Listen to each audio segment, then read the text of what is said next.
I'm going to take you back to March 2021. I'm pretty sure that's when the pandemic hit, or it may have been March of 2020. Anyways, so I'm living in Los Angeles, a very blue state, and you're hearing all over the media all about the pandemic. And then you're hearing all the warnings on how to safeguard yourself. They're literally saying everything you bring home from the grocery store, all the food that's within the packaging. So, like, let's say you have hamburger buns. Take that package with gloves on, soap and water, and wash the whole package before you put it up in the cupboard or in the refrigerator. So, I actually had my number one main best friend doing that with everything, and a few other people, several other people, family members and whatnot. And I said, why is everyone so afraid of catching this?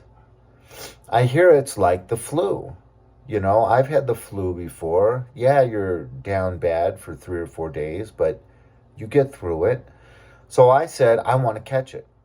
Because already they were saying mainly, people with breathing problems, mainly people like 60 or older with the comorbidity of diabetes or obesity or breathing problems. So I was like, okay, I don't have any of those. At the time, I was like, 53. And so I said, I want to get it. I want to get it, and I want to have natural immunity. So I literally never wore a mask and, didn't take any of the precautions that we're saying to take. And sure enough, I got it. But ever since, I have a runny nose, nonstop. What other illness have you ever heard of that when you get better, you suffer debilitating effects forever for the rest of your life?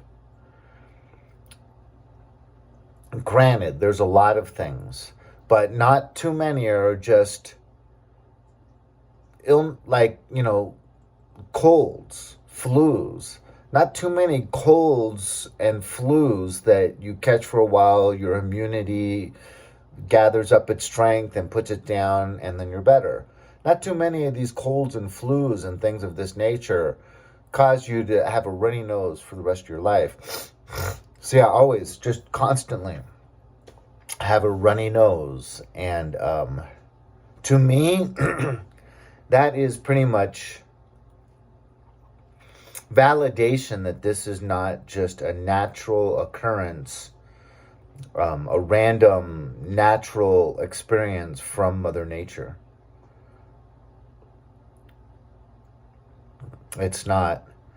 And if it was sanctioned by powers that be, then that's another reason why we need to hit the purge button and do things that help keep our psychology healthy and that help us. Because if you're dealing with gang stalking, because I make a fair amount of videos on gang stalking, so a fair amount of you are probably here watching this. If you've been exposed to gang stalking, you know it's way up. Because the amount of people involved, the amount of money being spent, all for just a little nobody like me or you. I don't even have a job. All I have is a little tiny YouTube channel with 3,000 subscribers. So, it really, if you look at my long haul COVID, how basically I have it for the rest of my life. And if you look at gang stalking, how real it is with individuals like yourself and myself, and how it doesn't seem like it's ever going to go away. And it's even for just a little insignificant person like me with no platform. When you look at all these things, they all kind of point to the same direction.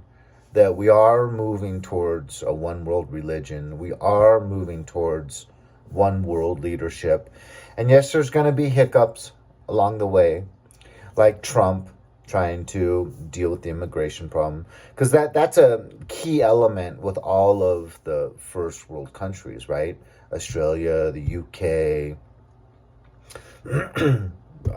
London, France, Germany. You're always, and all of these places are being destroyed by allowing in people from the third world, and no vetting, no trying to make sure that they understand your norms and your protocols.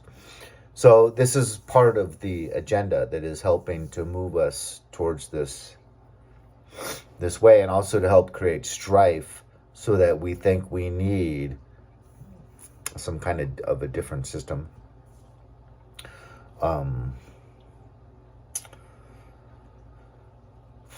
So I guess I'm going to leave it there. If you found this interesting, please hit like, leave a comment, and I'll talk to you later. God bless.